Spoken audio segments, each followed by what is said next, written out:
In it here now, I'm gonna do now, I'm gonna been on here now, who bid $500,000 bid. Welcome to the Legacy of Agriculture.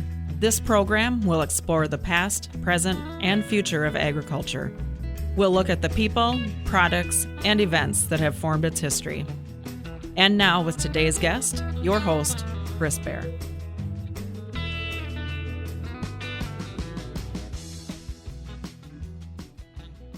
Good morning, everybody. This is Chris Bair, your host of the Legacy of Agriculture. Thank you for joining us. If you are listening other than on WNX Radio, you can find us on Apple, Spotify, and now YouTube, or you can go to legacyofagriculture.com. All of those platforms have archived shows from times past, and we're well over 70 episodes now on the Legacy of Agriculture, talking about agriculture from the past, present, and future. Today's guest is 1,000 miles away from me today, and my oldest brother Steven is joining us on the radio show. Steve, thank you for joining us. How are you doing? I'm doing well. Glad to be here. Glad to help out today. I took you out of a busy schedule today. I know that you're super busy with what you're doing, and you're joining us all the way from southeastern Idaho. That's correct. I live in Blackfoot. I've lived there in Blackfoot, Idaho, my entire life. I heard there's a lot of good people from Blackfoot. Oh, that may be not true so much, but Well, there are a lot of really good people in Blackfoot. Well, the thing that's really interesting about the Legacy of Agriculture, Steve, is I started this 18 months ago in the fall of 2023, in August of 2023, because in agriculture, as 125 years ago, almost 90% of the population was engaged in agriculture. And now there's less than 2% that's engaged in production agriculture. And in a way, and as I have traveled and done auctions in 18 different states now, I am finding that we're losing our history. And so, hence the Legacy of Agriculture. And it's a very unique thing, having lived out here in the Midwest now for not quite 25 years and being raised on the same farm that you were. We're losing our history. And so I wanted to take it from a sibling's perspective. As a guest, what was it like being raised on a potato farm in eastern Idaho? Well, to me, it was wonderful. I knew from an early age that I wanted nothing more in this life than to be a farmer. By the time I was about 14, I had already made that decision. It was a wonderful place to raise a family, and we had a good family. I enjoyed it. It was a great fun. What was your favorite part about being raised on a farm in East Idaho?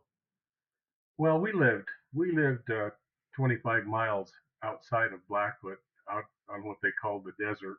We farmed right up next to the lava rocks. The favorite part for me probably was living that far away from town and other people. I enjoy the solitude and the quiet.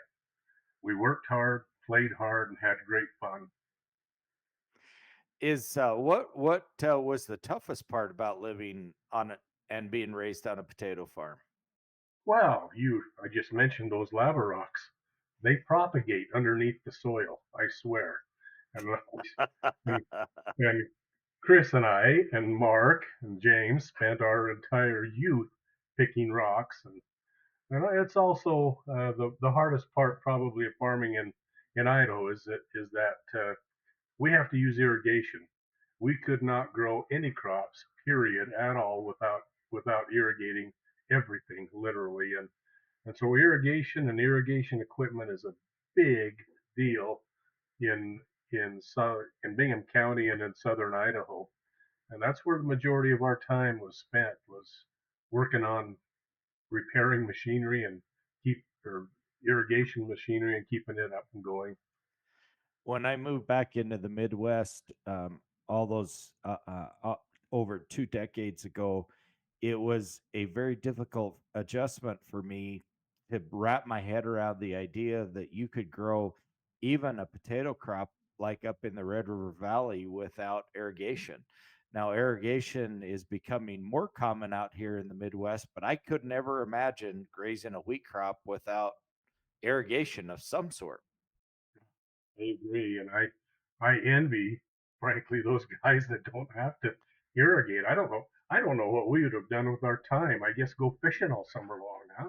Because all Been a we lot did was irrigate. There would have been a lot more goofing off than there really was. Summertime, being raised on an irrigation farm is not a break from school. What that means is you go to work and then you go back to school to get a break as a teenager, as a young kid. Would you agree? Oh boy, I do agree. And I don't know the folks that are listening probably perhaps don't have a clue what hand lines are, but there are sprinkler lines consist of a 32 sections of pipe that are 40 feet long and weigh about 50 pounds or so, and those are all hooked together to make a quarter of a mile line. That line runs for anywhere from 6 to 18 hours in that one spot, and then those they have to be physically unhooked, and move the pipe moved, and then hooked back up again in order to irrigate. And sometimes it takes up to 10 days to get across a field using those hand lines, and that is hard work. And a lot of us, the Bair brothers for sure, got our share of moving hand lines. Wasn't all that great, wasn't all that fun. And a lot of the kids in high school, that's exactly what they do all summer long, is move hand lines. You can earn pretty good move if you're tough and you move fast. You can make some pretty good money doing it back in the day. Yeah, it ain't worth it though. It made for tough football players though. It does. It makes for good tough farm kids.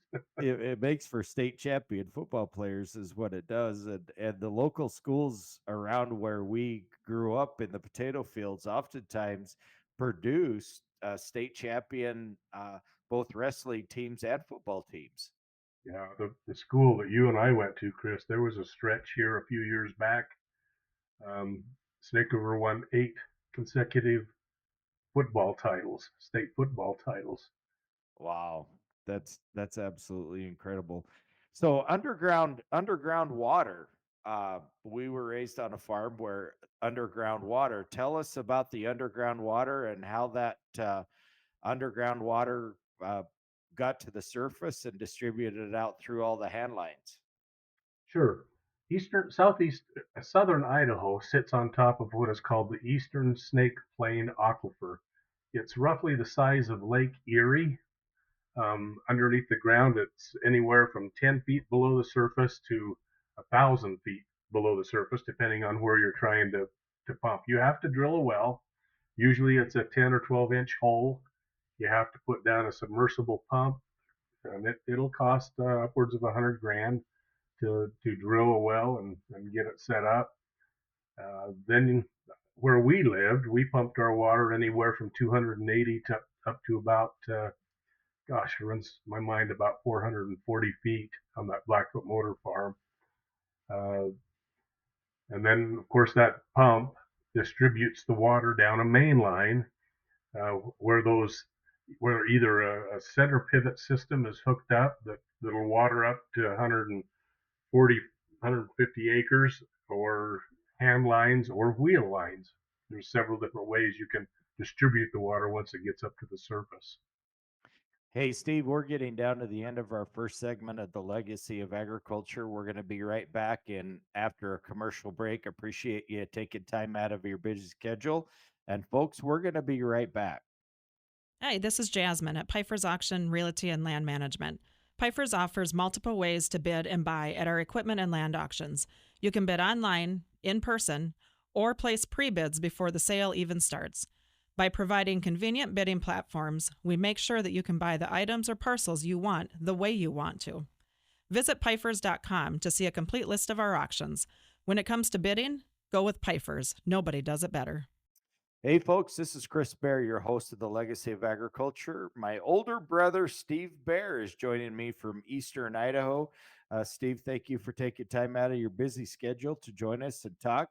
In the first segment, we were talking about underground water and how that affected agriculture in Eastern Idaho. Go ahead and carry out that conversation about the transfer of underground water from an aquifer to the surface.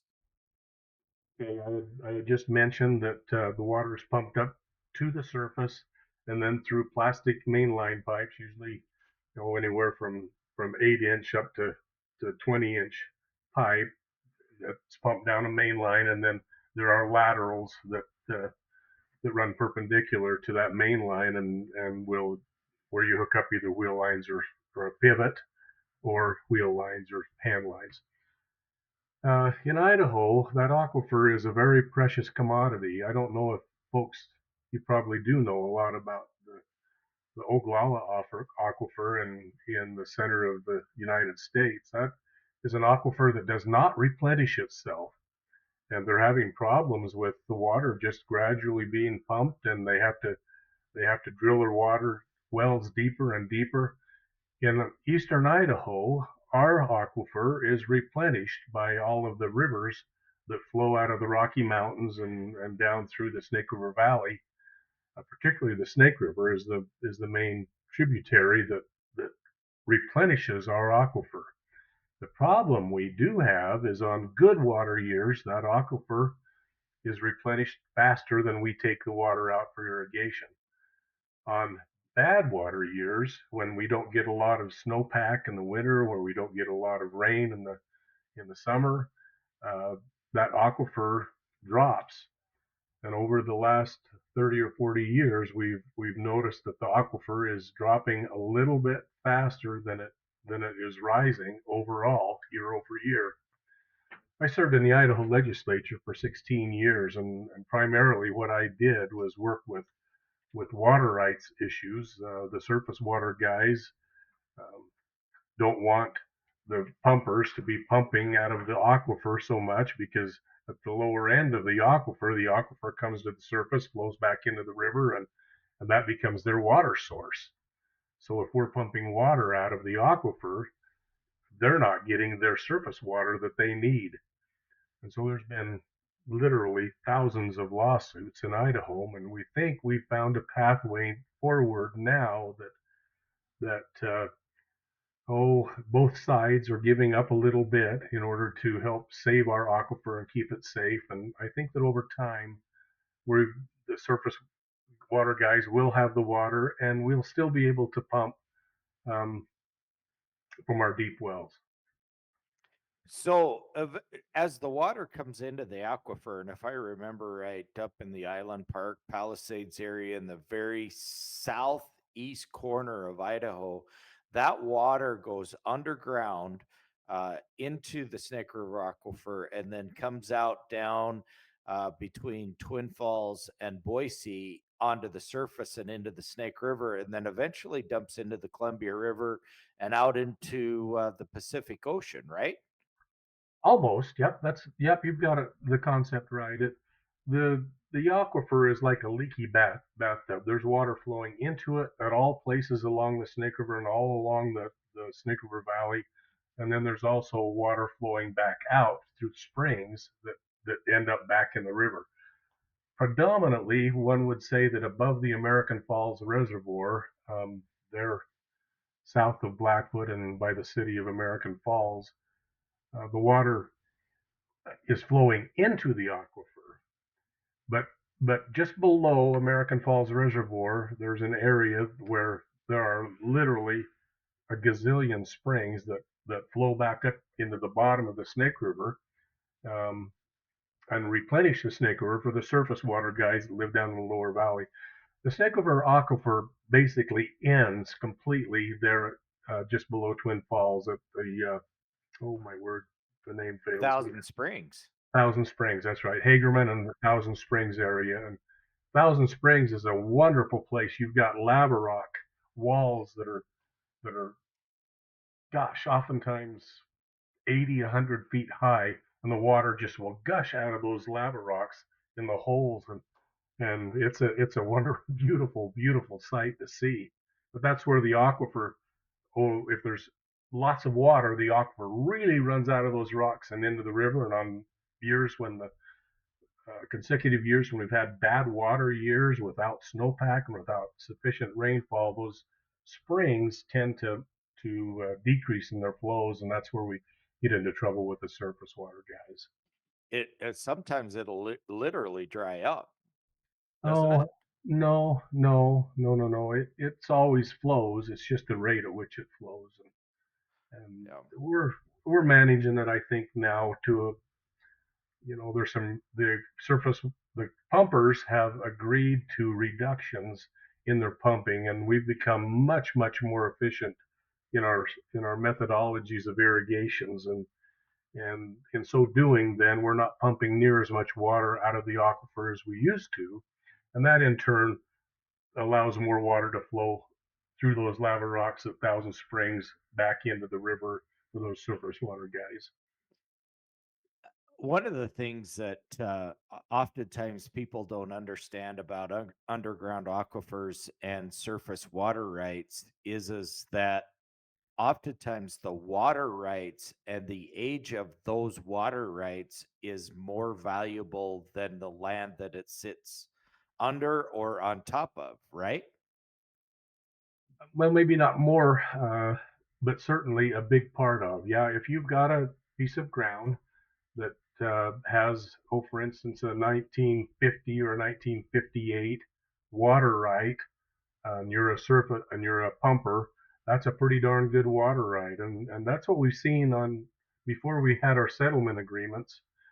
Um, we would find that a water call had been made by the surface water guys on a groundwater guy, and the way the state law in Idaho reads is the older right is the better right. So if you had an old um, pumping right, that 1950 to 58 or 59, somewhere along in there, you did not get your water shut off. But if you had a 1976 or 1980 water right, you the department would turn off your water, and that's tragic to a family farm. Uh, Absolutely. So explain how from the early 50s until the 80s how they applied for those water rights. Well, there wasn't much rhyme or reason to it. There was a methodology, the way they did it. You just went to the Department of Water Resources here in Idaho, and you requested a permit to drill, and you drilled with the understanding that they would grant you a water right based on the year that you drilled. So if you drilled in 1950, that would be your established water right. Um, there's been a moratorium on drilling in the Sickle Aquifer now for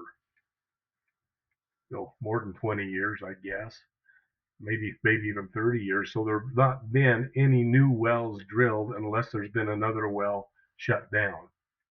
Okay. So the only way you could drill a new water well for irrigation is if you had a well to give up. That's exactly right. So if you drilled early on in the 50s, in the 1950s, those water rights superseded the wells that were drilled in, say, the late 70s or early 80s. Yes, they had the better water right, and they were considered safer if there was ever a time come that they had to shut off pumping in order to provide more water to the springs down below. Hey, folks, we're coming down to the end of our second segment of the legacy of agriculture. I've got my own brother, Steve Bair, online from Southeast Idaho, and our conversation has turned mostly to water rights. And as we come down to the end of the second segment, want to give a shout out to our sponsor, Pifer Auction and Realty. For a complete listing of all of the auctions that we've got in the spring of 2025, you'll want to go to pifers.com. That's PIFERS.com. Or simply give us a call here at the office south of Sioux Falls at 605 836 2277. Pifers, nobody does it better. Hey, this is Jasmine at Pifer's Auction, Realty, and Land Management. Pfeiffer's offers multiple ways to bid and buy at our equipment and land auctions. You can bid online, in person, or place pre-bids before the sale even starts. By providing convenient bidding platforms, we make sure that you can buy the items or parcels you want the way you want to. Visit Pfeifers.com to see a complete list of our auctions. When it comes to bidding, go with Pfeifers. Nobody does it better. Ladies and gentlemen, we're back. I'm Chris Bair, your host of the Legacy of Agriculture. My oldest brother, Stephen Bair, has joined us on the Legacy of Agriculture, taking time out of his busy schedule. And we diverted off. Actually, diverted is a great acronym, right? Talking about water rights and waters in Idaho, which is if anybody follows any type of news, whether it's national or local news, both surface and underground water rights have become a very hot topic out in the Pacific Northwest, and a very heated conversation amongst people, because that's their livelihood. That's a way of living, right, Steve? Yeah, without water, there are no farms in Idaho, and without any farming, at least in Bingham County, well, throughout all of southern Idaho, without water, the farms would dry up, and within 1 year, everybody would move. There would be no towns left. Yeah, it would be very difficult at best to keep farming and do what you need to do in eastern Idaho. Some of the biggest fights and arguments amongst neighbors has come along the heels of water and water rights, particularly surface. Uh, I know that out here in North and South Dakota, as the Balkan has been developed up north, everybody talks about oil rights and mineral rights and surface mineral rights and underground mineral rights. But out in Idaho, it's all about water and getting that water to the surface. It's some of the best cropland in the world because the soils out there are actually a volcanic ash soil that requires a lot of water, right, Steve? That's true. Well, I don't know that they'd require any more. Yeah, we don't have the organic matter that you guys do in the Midwest, and it's not a it's we do have some sandy soils, but by and large, it's a silt loam type soil, and it does require water, and we're in a desert. We only get between 8 and 10 or 12 inches of water a year total. Yeah, the aquifer is definitely replenished from the winter snowfalls that happen in the upper echelon of the Rocky Mountains, up all along the mountain ranges, all the way around the Snake River Valley. That is And correct. All those tributaries from dozens and dozens of canyons, those creeks and small rivers flow into the Snake River and make up our water source that replenishes the aquifer. Yep, it's very interesting, and it was very interesting being raised on an irrigated farm for sure. So I want to go back to being raised. Talk a little bit about you talked about being raised on a farm out in the desert, in what we call the high desert. How did it all start out there on those farms?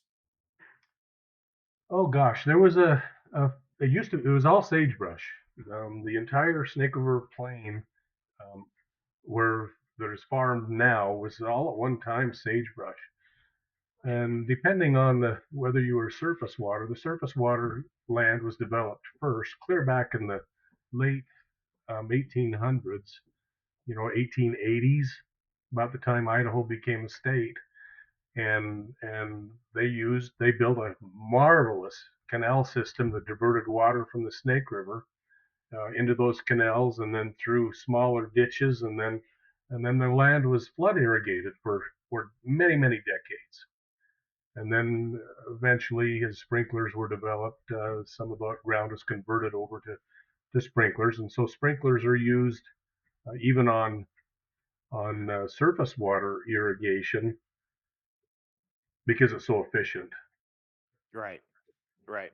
And so where we lived, a fellow named J.R. Simplot, who arguably was the first major potato mogul in the world, was from southeast Idaho, and he started developing land. And in fact, fact of the matter is that the farmland that we farmed, the majority of it was originally developed by J.R. Simplot.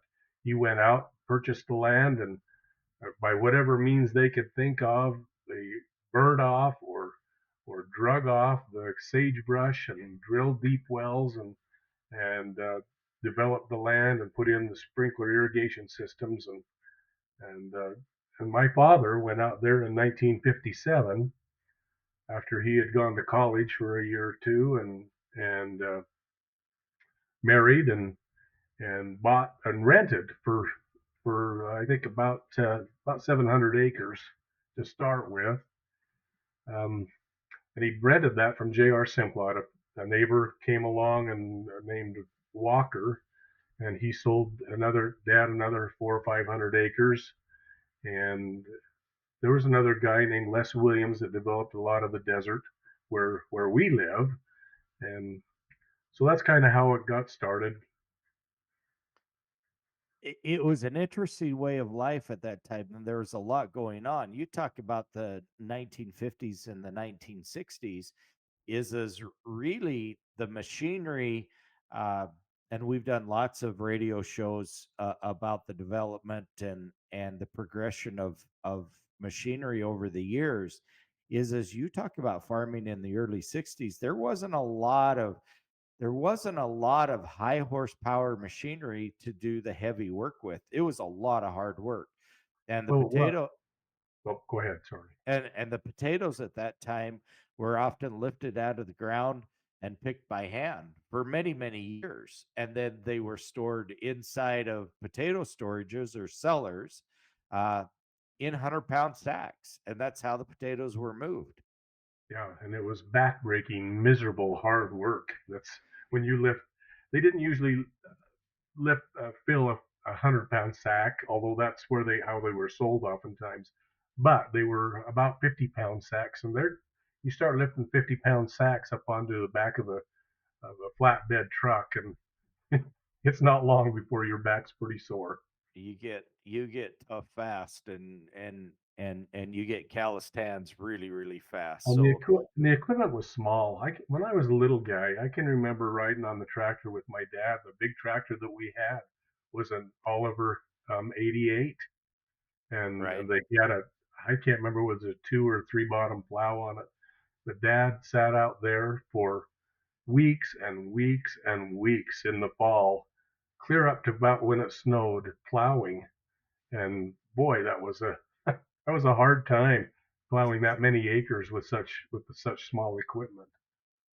Well, we're going to come back into our fourth segment. We're down to the end of our third segment. Can we come back into our fourth segment and talk about some of the terms that we learned about on the farm? Folks, we'll be right back.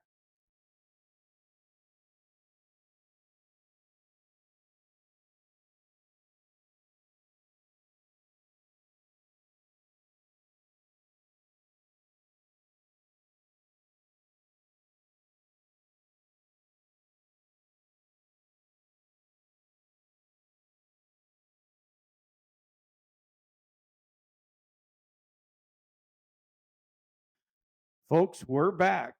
This is Chris Bair, your host of the Legacy of Agriculture. Steve Bair, my oldest brother, is joining us from Southeast Idaho. Steve, thanks for joining us. We were having a conversation about how our own father got started in farming clear back in the late 50s and early 60s. We miss him, don't we? Oh man, every day.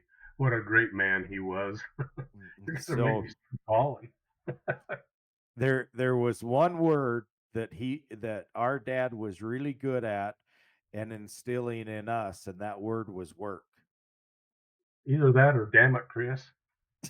I felt there was a lot of, I don't talk about this very often, but one of the most bone chilling sounds that there is the sound of a belt clearing belt loops.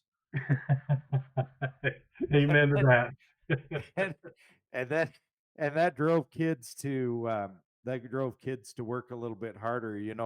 I remember as a young man in my early 20s, I was out visiting with dad out of the field one day, And he says, he says, I can't solve your problem for you. He says, the only thing I can tell you is go to work, and eventually your problem you'll find a resolution to your problem by working hard. And how true that is. It is, and that's how Dad solved his problems. I actually think that Dad would go out and work extra hours later into the evenings, and while he worked, his mind was going 5,000 miles an hour about how to get around and how to solve a problem. And I think that work was his therapy in order to be able to rise to the challenges he had, solve the problems in his life, and be successful. Yeah, and absolutely, and but also he also played hard too. I mean, when he decided that it was time to go snowmobiling or horseback riding or hunting or dirt biking in the mountains, it was all hard play too. It wasn't just work. There was a lot of hard play involved too. We worked hard, played hard, and fortunately we didn't drink. Otherwise, we probably would have drunk hard too. Probably so. Yeah, that was probably a good thing, I would say. So I want to run some terms past you, Steve, just for fun, just to spar your memory that only we would know about on the farm. You ready? Uh, I Three guess. three wheelers. Oh man, three wheelers were the most dangerous fun things I ever played on. I could I could wheelie a three wheeler indefinitely down the road from my house to Dad's house to the shop. They Do, were fun, do you but we remember? also got some broken bones from them because they rolled so easy. And there was a lot of pretty brisk conversations about doing that too. Yeah, when we early on they had those great big balloon tires, the Hondas did, and Mark and I were just small enough then we could float them out on the pond, and Dad kept griping because the chains and the sprockets wore out so fast, and it was because we went them out, we washed them really good in those ponds. When he found out, he was not a happy guy. All right, here's another one. Super 77. Yeah, that tractor is still owned by Daniel Bair, my nephew. That tractor Dad bought new. Chris, I don't know what year, but it had to have been back in the early '60s, I think. I Uh, say late 50s, I believe, on this. Well, it depends. Yeah, late 50s, early 60s. I don't think early 60s, late Well, 50s. I kind of I don't know. It doesn't matter, but I think early '60s. Because I can remember when it came. I can remember that tractor being delivered, and that tractor was a working tractor. We harrowed with it. We had a small roller harrow that we used, even a small disc harrow. It would pull not much more than that. And I doubt it would pull much more than a two bottom plow, but that tractor was used on our farm. And now Daniel has got a little farm in Pingree, and he uses it usually to haul pipes with and things like that. How many miles do you think that tractor has pulled solid set pipe? I I don't want to talk about it. You just all, used the swear word. all right. Solid sets. Yeah, look it up, folks. Google solid set pipes and you'll find out why none of us live very close to each other anymore. Okay, here's one. Brown Jeep. Uh, well, you have a history with that as well, but my dad was a hard worker, but he wanted to teach us things. And when Mark and I were in high school, he bought an old Army ambulance, 3/4 ton, or was it a No, one ton? it was a ton and a quarter. Ton and a quarter. Okay. Yep. And we cut off the ambulance portion, and he shaped a cab, and we rebuilt the Dodge 318 engine that was in it, and it was we sandblasted it right down to the frame and repainted it. And Dad taught us how to rebuild engines. That was the first engine that we rebuilt, and he taught us how to do it. And gosh, that was fun. We had that Jeep for a long time, and Chris, I drove it to high school a bunch, but it only go 55. And man, when you've got to drive 15, 17 miles to the high school, that's way too slow. Yeah. And Especially when you you're drove late. that a lot too, Chris. Yep. Oh, that's what I learned to drive growing up was the brown Jeep. Remember when Dad put a flatbed on it and we would feed cows with it in the morning and it was so cold outside and the heater wouldn't catch up and you had to scrape frost from the inside of the windshield to be able to see the outside. That's right. The gift that kept on giving. Yeah, that's right. Mary Lou and Margaret, Oh, pair of horses that we had. mules, mules. Mules, I mean, yeah, Yep. excuse me. And I don't know. I wasn't that fond of the mules. That was a Mark thing. Our brother Mark. He liked those mules. He liked to go packing. Used them to pack back into the Selway area in central Idaho, into that back country that's wild and free. Root beer. The next word is root beer. Root beer. Well, I don't know what you're. I don't know You what. don't remember. You don't remember Mom going into A&W root beer with empty milk jugs and buying root beer by the gallon out of the tap at A&W and bringing it home. I don't. You don't remember I that? don't remember. Oh, we're gonna have to get Jen. We're Did gonna she? have, huh? Did she do that after I left home? Oh yeah, I very much so. When Dad was building the barn, I can remember Mom going to town and buying root beer. And she'd take her empty milk Oh, cartons, yeah. or not cartons, but jugs, and Right. you go into A&W root beer, and you could buy root beer by the gallon by filling those jugs up. I cannot believe you don't remember that. I'm sorry, I don't. When you gave me that note about root beer, I just drew a blank. Sorry. All right, let's go to something that's disgusting. And we've got just about 30 seconds left. Mice and rainbirds. Oh, when a mouse is blown through a sprinkler pipe up through the stem and lodges itself in the nozzle, it is an absolute horror to try and clean out. You take the nozzle out, and there are literally mouse guts and blood everywhere. It is filthy and horrendous. The worst. And if you didn't catch it the first day, by the second day, the mouse was rotting and stinking. Horrible. Horrible. Jeez, Horrible. we're at the end of our fourth segment, folks. We're Steve and I are going to stay on for a bonus segment to join us on the legacy of agriculture. To listen to that bonus round, you'll want to go to the legacyofagriculture.com or join us on Apple, Spotify, and YouTube. Folks, thank you very much for joining us. Hey, this is Jasmine at Pfeiffer's Auction Realty and Land Management. Pfeiffer's offers multiple ways to bid and buy at our equipment and land auctions. You can bid online, in person, or place pre-bids before the sale even starts. By providing convenient bidding platforms, we make sure that you can buy the items or parcels you want the way you want to. Visit Pfeiffer's.com to see a complete list of our auctions. When it comes to bidding, go with Pfeiffer's. Nobody does it better. Steve, I feel bad for the guys that were listening on WNX radio that we finished a segment on the legacy of agriculture about rotten mice and rainbirds. Horrible experience. And the only way you could get them out, because you're out in the field, is to take a piece of wire and start shoving it down the nozzle. Yeah. That's horrible. That's bad enough. Or if you got a gopher in there, you had to take a pipe wrench and a 1-inch wrench and take the rainbird off. Yeah. And if you weren't very smart, anybody that knows anything about brass rainbirds, the threads are backwards.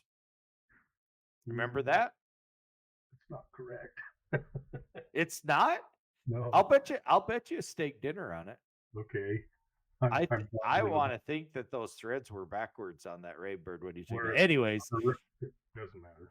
It was a terrible job. But the one thing that I will say, and I can say this on our podcast here and on our social media platforms is that having the opportunity of being raised on a farm is unique in and of itself, especially the type of farm that we were raised on.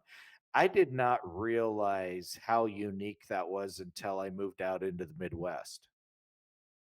I think you're probably right, but you have an advantage. I've not lived anywhere else. I've lived here in Blackfoot, except for when I went to college and for a year or two there right after college.